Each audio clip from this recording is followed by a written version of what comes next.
ایک مرتبہ رسول اللہ صلی اللہ علیہ وسلم نے فرمایا، اے علی سنو، اگر گناہ گار یہ تسبیح پڑھ لے تو اللہ اسے معاف فرما دیتا ہے۔ یہ تسبیح پہاڑ چیر دے، زمین ہلا دے، تمام گناہ بخشوانے والا وہی تسبیح جو نبیوں کو ملی، جو اللہ سے تمام گناہوں کو بخشوا دے اور جنت تک لے جانے والی تسبیح۔ حضرت علی رضی اللہ تعالی عنہ روایت کرتے ہیں کہ رسول اللہ صلی اللہ علیہ وسلم نے فرمایا، اے علی سنو، یہ تسبیح میری امت کے تمام لوگوں کے گناہوں پر بھاری ہے۔ یہ وہ کلمات ہیں کہ اگر کوئی انسان زندگی بھر گناہوں میں ڈوبا ہو، بدکاری، نافرمانی، ظلم اور تاریکی میں لپٹا ہوا ہو اور ایک مرتبہ اس تسبیح کو سچے دل سے پڑھ لے تو اللہ تعالیٰ اس کے سارے گناہوں کو معاف فرما دیتا ہے۔ اے علی سنو، یہ تسبیح پڑھنے والے پر موت کی سختی آسان کر دی جاتی ہے۔ اس کی روح کو حضرت اسرائیل علیہ السلام ایسی نرمی سے قبض کرتے ہیں جیسے ماں سوتے ہوئے بچے کو آغوش میں لیتی ہے۔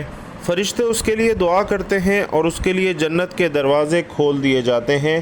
اے علی سنو، جب وہ قبر میں اتارا جاتا ہے تو قبر کشادہ اور نور سے بھر دی جاتی ہے۔ فرشتے اس سے قبر کے ڈر اور خوف دور کرتے ہیں اور یہ تسبیح قبر کی اندھیری تنہائیوں میں ایسا نور بن کر اس کے ساتھ رہتی ہے جیسے چاندنی رات میں آسمان پر چاند چمکتا ہے۔ اے علی سنو، قیامت کے دن جب ساری مخلوق بے چین و بے قرار ہوگی، ہر چہرہ خوف اور سیاہی سے دھبا ہوگا، تو یہ بندہ جب اٹھے گا تو اس کا چہرہ اتنا منور ہوگا کہ لوگ کہیں گے شاید یہ کوئی نبی ہے یا کوئی مقرب فرشتہ ہے، اللہ اس کے چہرے کو نور سے بھر دے گا۔ اے علی سنو، پل صراط پر جب امت کے قدم لڑکھڑا جائیں گے، یہ بندہ بجلی کی رفتار سے گزر جائے گا، یہ نہ گرے گا نہ لڑکھڑائے گا کیونکہ اس تسبیح کا نور اس کے ساتھ ہوگا۔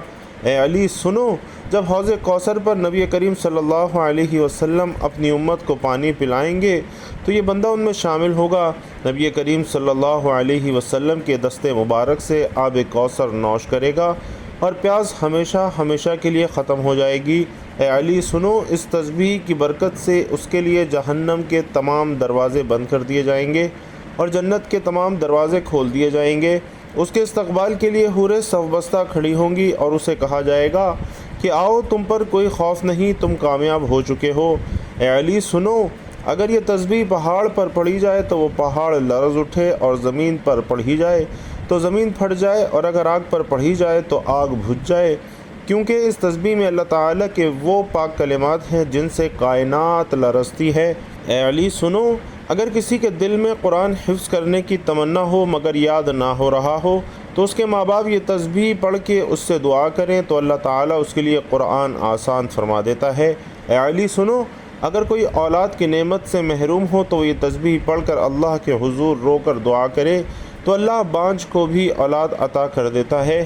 اے علی سنو، اگر کوئی مصیبت میں پھنس جائے، چاہے وہ زمین کی تنگی ہو، آسمان کی بلندی ہو، قید ہو، قرض ہو، بیماری ہو، بے سکونی ہو، یہ تسبیح اس کے لیے نجات کا دروازہ بن جاتا ہے کیونکہ یہ تسبیح اسم اعظم کے ان کلمات میں سے ہے جن کے سامنے مصیبتیں عاجز ہو جاتی ہیں۔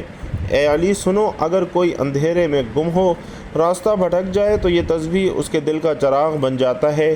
اگر کوئی دشمنوں کے درمیان ہو تو اللہ اس کے لیے اس تسبیح کی برکت سے حفاظت کے لیے فرشتے مقرر فرما دیتا ہے۔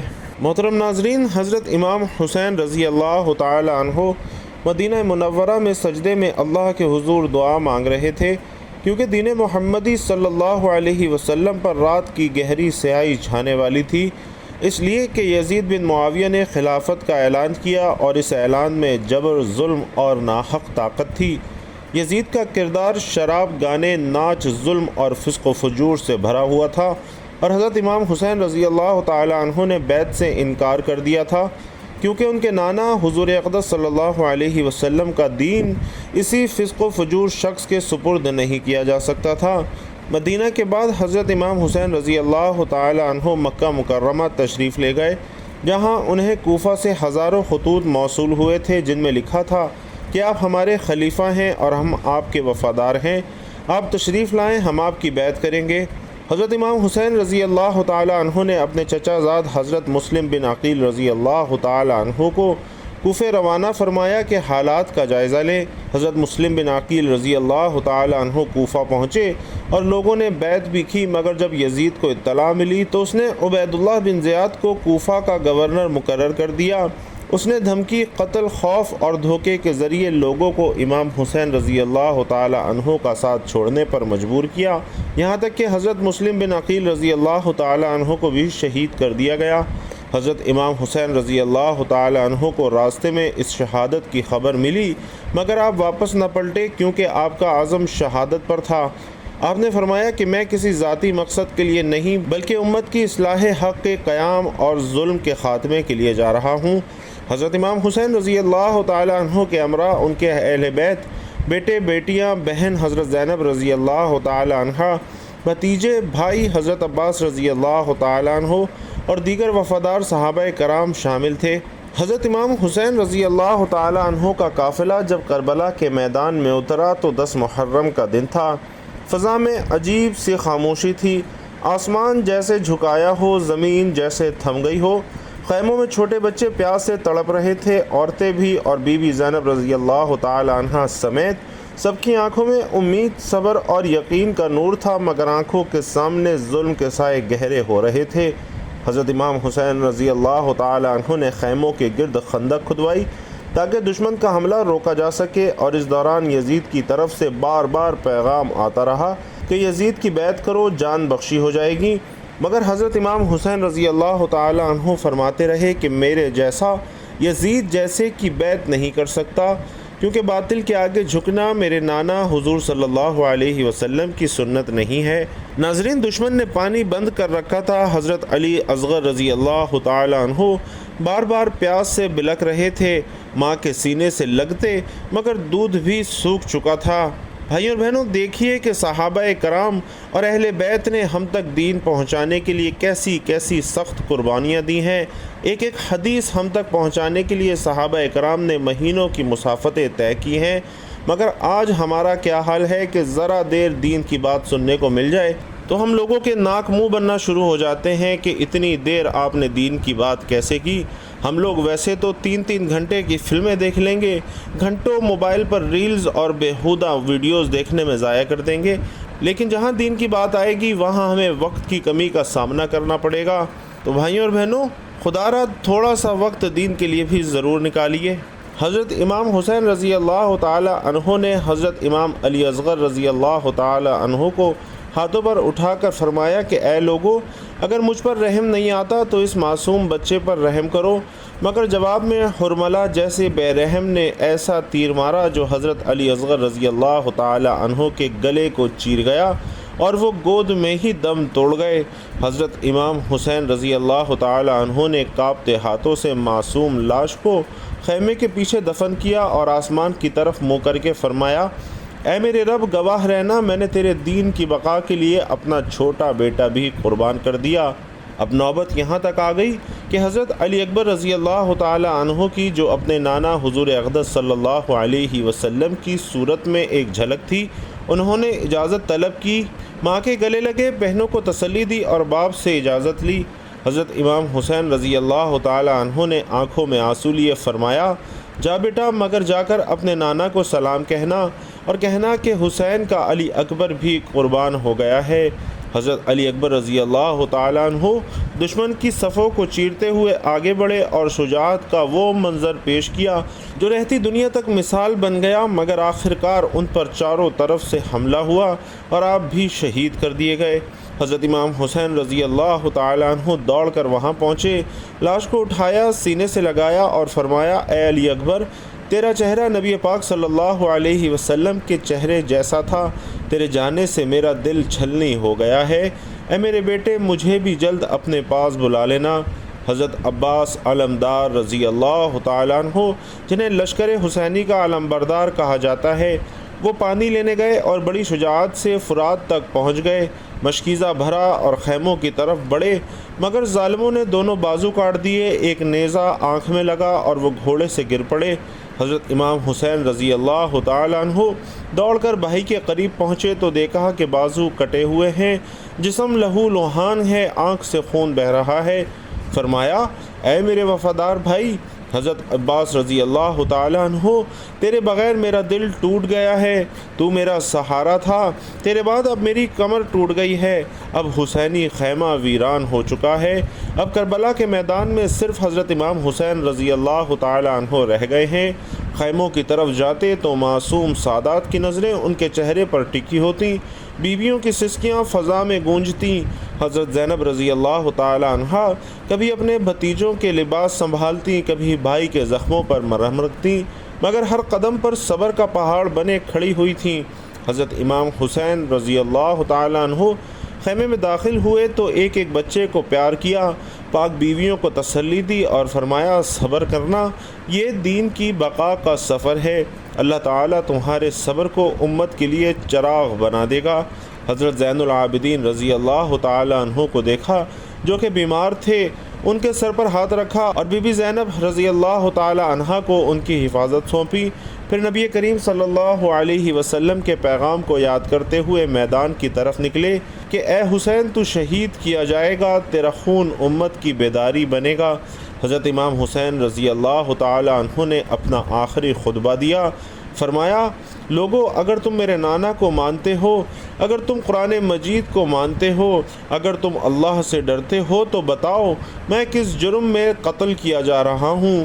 مگر لشکر یزید پر دنیا کی حوث غالب آ چکی تھی، تلواریں اٹھ چکی تھیں، نیزے تلواریں اٹھ چکے تھے، نیزے تان لیے گئے تھے، اور حضرت امام حسین رضی اللہ تعالی عنہ نے تنے تنہا ان پر حملہ کیا اور نامور سپاہی جہنم واصل کیے۔ دشمن حیران تھا کہ تنہا یہ مرد حق کس قوت سے لڑ رہا ہے، مگر آخر وہ لمحہ بھی آیا جب چاروں طرف سے حملہ کیا گیا اور ایک ظالم نے پشت پر وار کیا، دوسرا نیزہ سینے میں اتار گیا، تیسرا آپ گھوڑے سے زمین پر آ گئے۔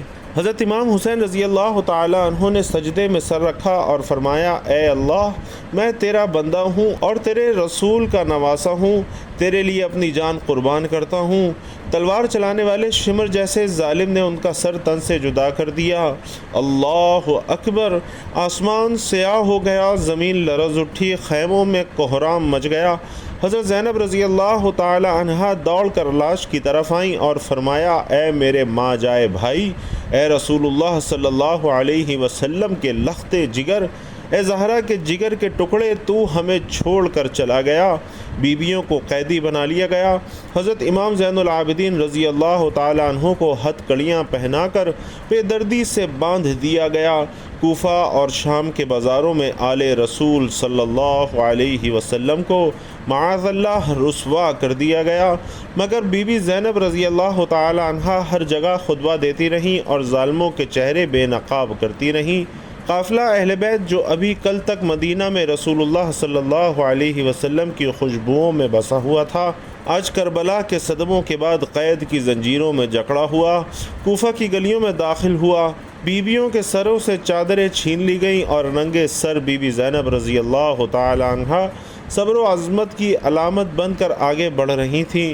حضرت امام زین العابدین رضی اللہ تعالی عنہ جن کی حالت بیماری سے نڈھال تھی، ہتھکڑیوں اور بیڑیوں کے ساتھ چل رہے تھے۔ اہل کوفہ جنہوں نے یزید کے ظلم میں خاموشی اختیار کی تھی، آج جب قافلہ اہل بیت ان کی گلیوں سے گزرا تو ان کی نظریں شرم سے جھک گئیں۔ حضرت بی بی زینب رضی اللہ تعالی عنہ کا وہ تاریخی خطبہ دیا جس نے کوفہ کو جھنجھوڑ کر رکھ دیا۔ فرمایا کہ اے اہل کوفہ، تم نے ہمیں بلایا مگر جب ہم آئے تو ہمیں شہید کیا گیا، تمہاری تلواریں ہمارے خون سے بھیگ گئیں، تم نے رسول اللہ صلی اللہ علیہ وسلم کے نواسے کو سجدے کی حالت میں قتل کر دیا، اور اب تم گریہ کر رہے ہو، تمہارے آنسو ہمیں دھوکہ نہیں دے سکتے۔ ناظرین، یہ وہی زینب تھیں جنہوں نے مدینہ میں آنکھیں کھولی تھیں، جو فاطمہ الزہرا رضی اللہ تعالی عنہ کی تربیت یافتہ تھی، جو حضرت علی رضی اللہ تعالی عنہ کی بیٹی تھیں اور جن کا ہر قدم قرآن و سنت پر تھا۔ کوفہ سے قافلہ آگے بڑھا اور شام کی طرف روانہ ہو گیا۔ یزید کے دربار میں پہنچایا گیا اور وہاں بھی بی بی زینب رضی اللہ تعالی عنہ نے وہ ایمان افروز خطبہ دیا جو قیامت تک ظالموں کو آئینہ دکھاتا رہے گا۔ فرمایا اے یزید، تو سمجھتا ہے کہ تو جیت گیا، تو نے ہمیں قتل کیا، ہمیں قید کیا، مگر یاد رکھ ہم نے اپنے خون سے اسلام کو زندہ کر دیا ہے، تو ہماری لاشوں پر خوش ہو، مگر ہم نے اپنے نانا صلی اللہ علیہ وسلم کی امت کو بیدار کر دیا ہے۔ ہمارے قتل سے تو سمجھتا ہے کہ دین مٹ گیا؟ نہیں، دین اب قیامت تک سر بلند رہے گا۔